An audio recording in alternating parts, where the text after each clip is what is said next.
আসসালামু আলাইকুম ভিউয়ার্স। আশা করি আল্লাহর রহমতে আপনারা সবাই ভালো আছেন। আমিও আলহামদুলিল্লাহ ভালো আছি। আমি আজকে ঢেঁড়স দিয়ে মিষ্টি কুমড়া দিয়ে রান্না করব। তার জন্য আমি এগুলোকে আগে থেকে কেটে ধুয়ে পরিষ্কার করে নিয়েছি। আমি এখন রান্না করে নিব। আমি কড়াইতে তেল দিয়ে পেঁয়াজ দিয়ে দিচ্ছি, দিয়ে দেবো 2টা কাঁচামরিচ, দিয়ে পেঁয়াজ মরিচগুলোকে আমি সুন্দরভাবে ভেজে নেব। পেঁয়াজগুলো আমি বেশি ভাজবো না, হালকা এরকম হলে হবে। দিয়ে দিব অল্প একটু আদা রসুন বাটা, পানি দিয়ে মশলাটাকে ভালোভাবে কষিয়ে দিয়ে দিব হলুদের গুঁড়া, মরিচের গুঁড়া, জিরা আর ধনিয়া, স্বাদ মতো লবণ দিয়ে আমি মশলাটাকে খুব ভালোভাবে কষিয়ে নেব।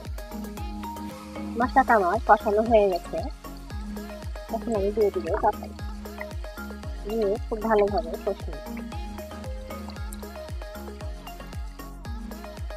তরকারিটা আমার কষানো হয়ে গেছে, আমি এখন এখানে পানি দিয়ে দিই।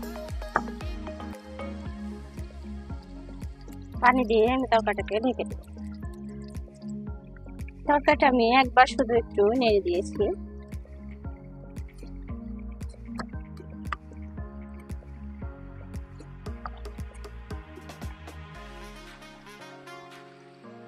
তরকারিটা আমার প্রায় হয়ে এসেছে।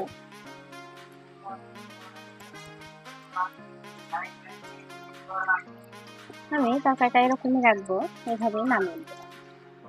আমার তরকারিটা ঠিক এরকম হয়েছে। আপনারা কে কেমন করে ঢেঁড়স রান্না করেন, মিষ্টি কুমড়া রান্না করেন, আমাকে কমেন্টে জানায়েন। আমার এই রান্নার ভিডিওটা ভালো লাগলে একটা লাইক দিয়ে আমার পাশে থাকবেন।